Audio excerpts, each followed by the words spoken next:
Hello everyone, welcome back to my channel. So बच्चों, आज की वीडियो में हम क्लास 8 सोशल साइंस सब्जेक्ट के PT1 एग्जाम के एक सैम्पल पेपर को डिस्कस करने वाले हैं। ये sample paper current session 2026-27 PM Shri केंद्रीय विद्यालय का है, जिसकी टाइमिंग होने वाली है 1.5 आवर्स एंड मैक्सिमम मार्क्स है 40।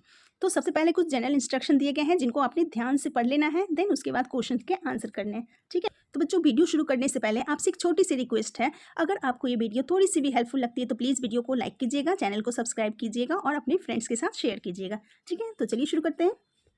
तो इस सैम्पल पेपर में टोटल 3 चैप्टर को कवर किया गया है, चैप्टर 1, 2 और 3। ठीक है, फर्स्ट क्वेश्चन आपका है सेक्शन ए, जिसमें आपके 10 MCQs क्वेश्चन दिए गए हैं। फर्स्ट क्वेश्चन है, which of the following is an example of renewable resource.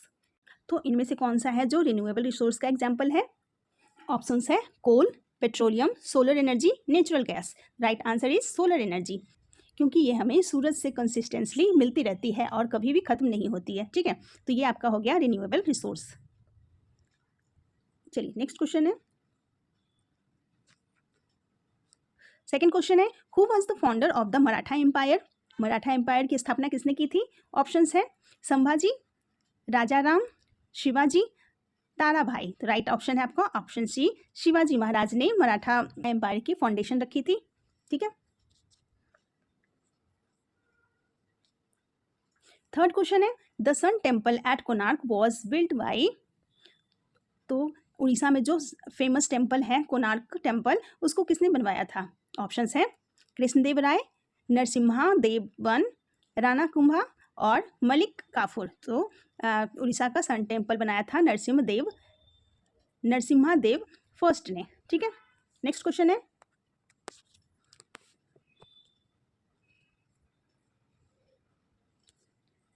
Which principle should guide the use of natural resources.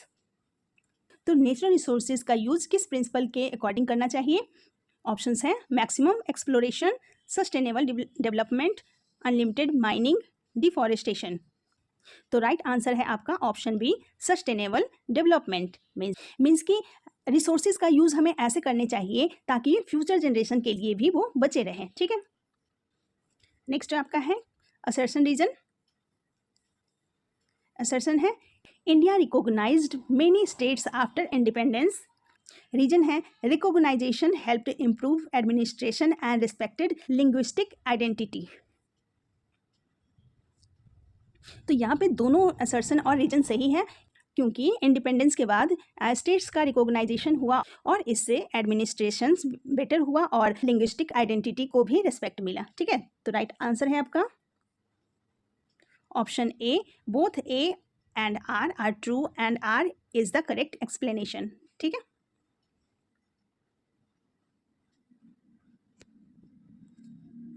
Six question है, which feature made Shivaji Maharaj administration strong. तो शिवाजी महाराज के administration को strong किस बात ने बनाया? तो राइट आंसर है आपका option A, efficient administration. Shivaji Maharaj ने एक वेल ऑर्गेनाइज्ड और डिसिप्लिन्ड एडमिनिस्ट्रेशन बनाया था। ठीक है, इसलिए राइट आंसर आपका हो गया एफिशिएंट एडमिनिस्ट्रेशन। सेवेंथ क्वेश्चन है, which council assisted Shivaji Maharaj in administration. Right answer है आपका ऑप्शन बी, अष्टप्रधान।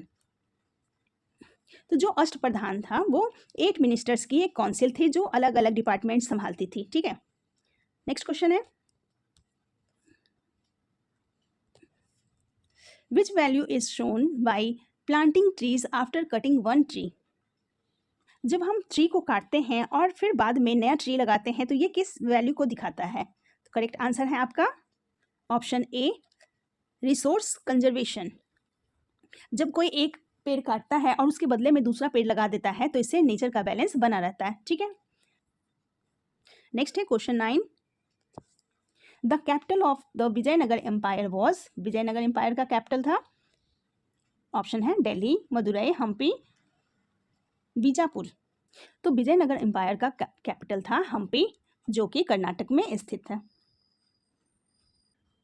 नेक्स्ट क्वेश्चन है, विच सिख गुरु फाउंडेड द खालसा इन 1699। तो खालसा पंथ की स्थापना किस सिख गुरु ने की थी? तो करेक्ट आंसर है आपका ऑप्शन सी, गुरु गोविंद सिंह जी ने।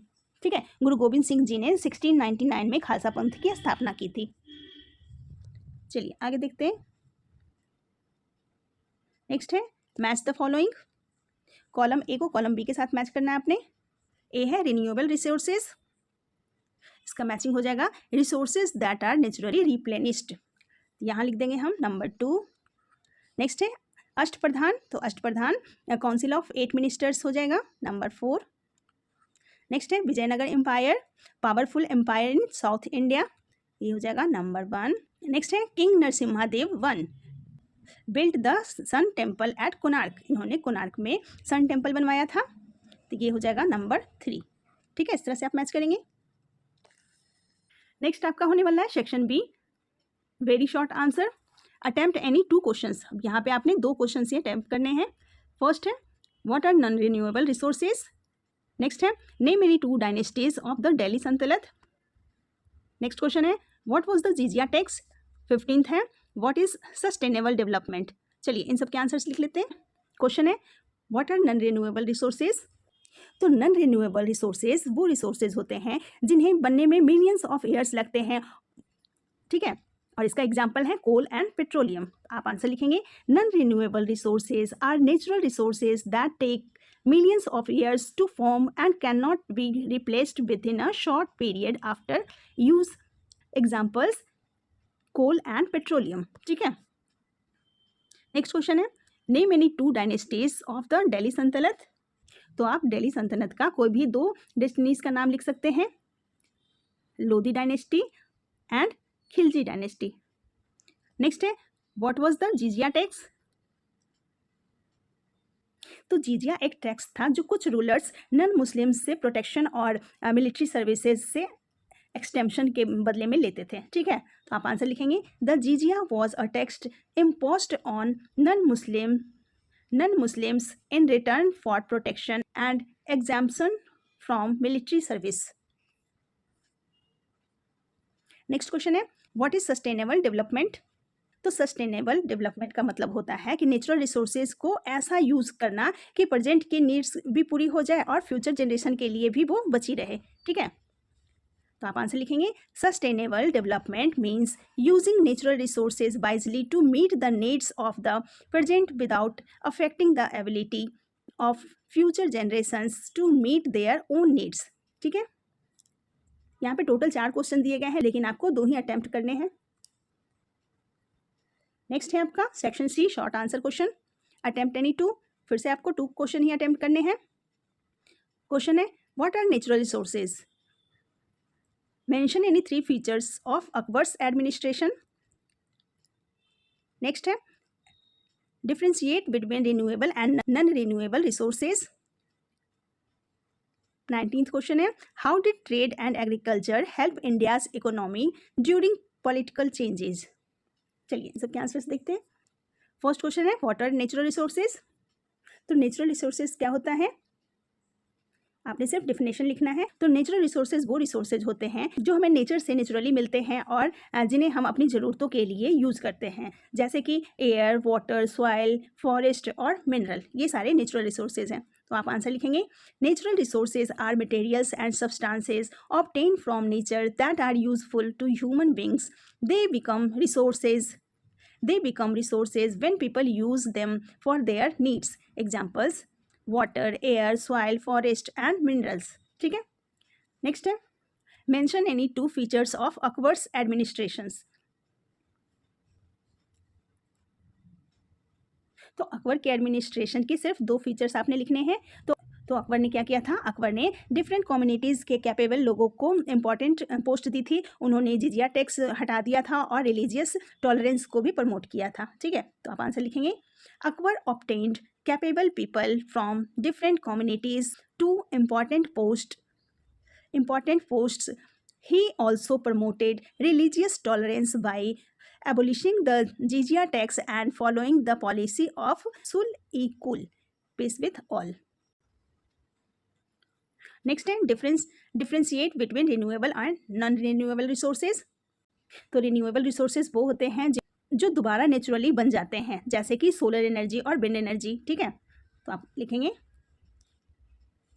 Renewable resources are those that can be replenished naturally within a short period, such as solar energy and wind energy.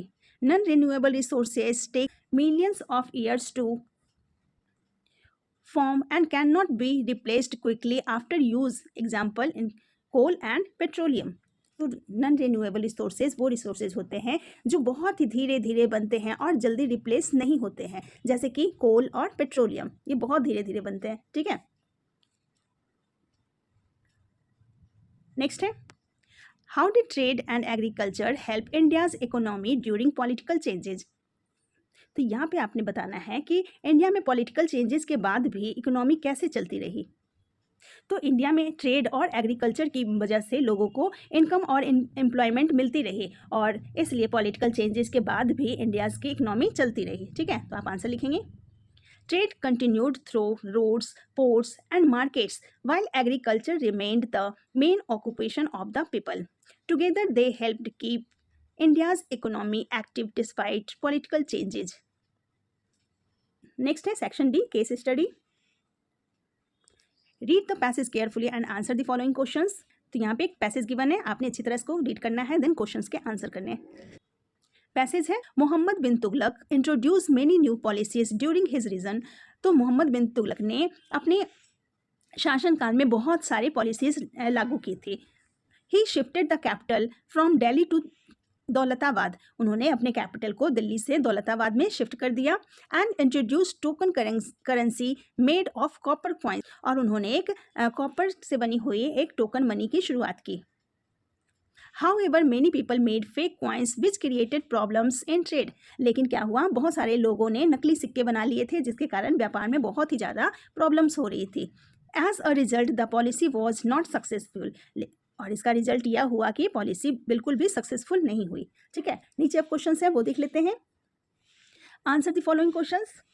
From which city did Muhammad bin Tughlaq shift his capital. तो मोहम्मद बिन तुगलक ने Delhi to Daulatabad में shift कर दी थी अपनी capital को। B question है, what was token currency, why did the token currency system fail. Next है, mention any one lesson that modern governments can learn from Mohammad bin Tughlaq's reforms. चलिए इनके आंसर लिखते हैं। फर्स्ट का आंसर है, Mohammad bin Tughlaq shifted his capital from Delhi to Daulatabad. Next है, what was token currency. Answer लिखेंगे, token currency was a system in which copper coins were given the same value as silver और गोल्ड कॉइन्स।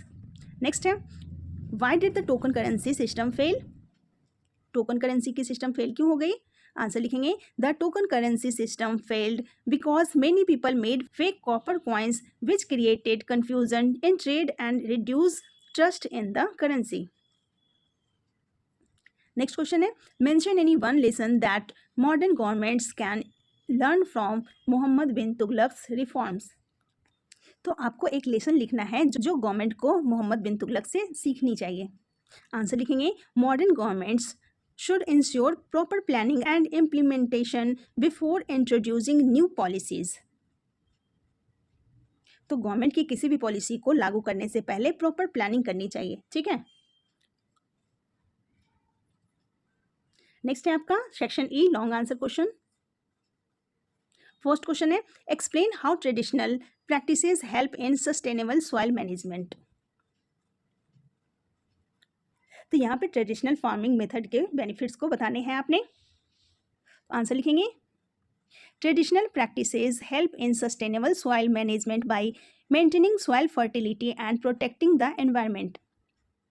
तो traditional practices का मतलब होता है कि पुराने और पारंपरिक तरीके से सॉइल को हेल्दी बनाए रखना। ठीक है, the use of cow dung and natural manure enriches the soil without causing pollution. तो काउ डंग और नेचुरल मैन्योर जो होते हैं वो सॉइल में न्यूट्रिएंट बनाए रखते हैं और पोल्यूशन नहीं करते हैं। Mulching helps retain soil moisture and prevents soil erosion. और मल्चिंग से सॉइल की मॉइस्चर बनी रहती है और मिट्टी बेकार नहीं जाती है, सॉइल इरोजन को बचाती है। Crop rotation and mixed cropping improve soil fertility naturally and reduce the need for chemical fertilizers. तो क्रॉप रोटेशन मीन्स कि अलग अलग फसलों को बदल बदल कर लगाना मिक्स्ड क्रॉपिंग मीन्स एक साथ अलग अलग फसलें उगाना, जिसके कारण सॉइल की फर्टिलिटी नेचुरली बनी रहती है। ठीक है, क्रॉप रोटेशन और मिक्स क्रॉपिंग से सॉइल की फर्टिलिटी इंप्रूव होती है और जिसके कारण केमिकल फर्टिलाइजर की बहुत ही कम जरूरत होती है। These methods keep the soil healthy and productive the future generation.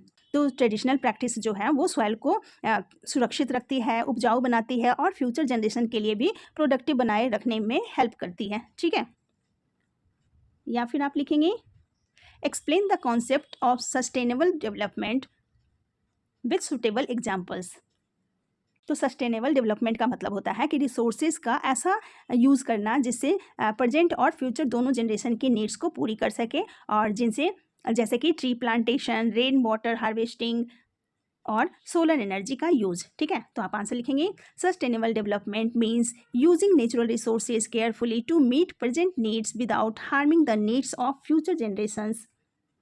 It encourages the responsible use of resources while protecting the environment. Example of sustainable development include rainwater harvesting, planting trees, using solar energy, and practicing organic farming. These activities help conserve natural resources and maintain ecological balance. ठीक है, next है आपका 22 question. Compare the administration of the Delhi Sultanate and the Mughal Empire. Mention any three differences. तो दिल्ली सल्तनत और Mughal empire के बीच में आपने कंपेयर करना है। आंसर लिखेंगे the administration of the Delhi Sultanate was often marked by political instability and frequent changes of rulers, while the Mughal empires, especially under Akbar's, had a more stable administration. Means कि दिल्ली सल्तनत में political instability ज़्यादा थी, जबकि Mughal empire में administration the Delhi sultanate mainly develop on military strength, whereas the Mughals develop on organised administrative system. Some Delhi sultans imposed the jizya tax, while Akbar abolished it and promoted religious tolerance through his policy of Sule-Kul. Akbar ने religious tolerance को promote किया और जिजिया tax हटा दिया था, जबकि दिल्ली सल्तनत के कुछ रूलर्स ने जिजिया टैक्स लगाया था। या फिर आप लिखेंगे describe the key features of Shivaji's civilian administration. तो यहाँ शिवाजी महाराज की एडमिनिस्ट्रेशन की मेन फीचर्स लिखनी है। ठीक है, तो आप आंसर लिखेंगे Shivaji established a strong and centralised administration. He was assisted by the Ashtpradhan, a council of 8 ministers, in running the kingdom efficiently.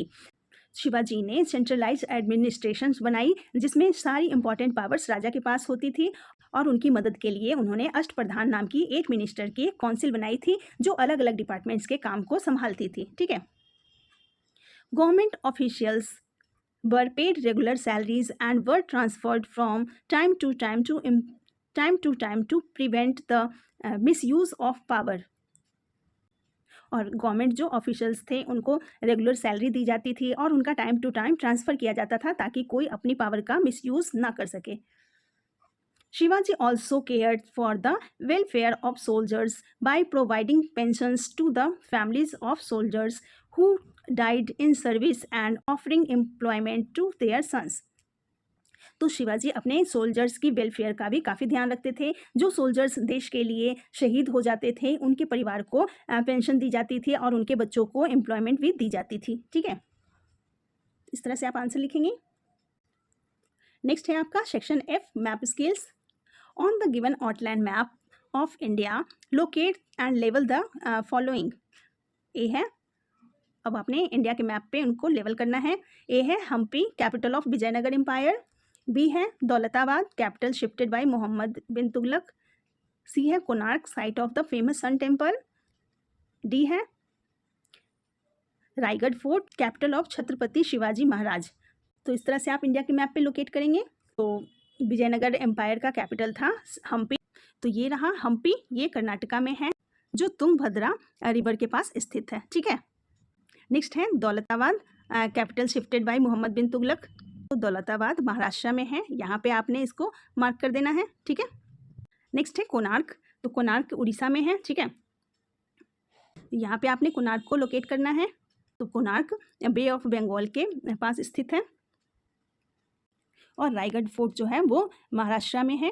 Chhatrapati Shivaji महाराज की राजधानी थी और यहाँ उनका राज्याभिषेक हुआ था। ठीक है, तो इस तरह से आप मैप वर्क करेंगे। Okay students, that's all for today. Thank you so much.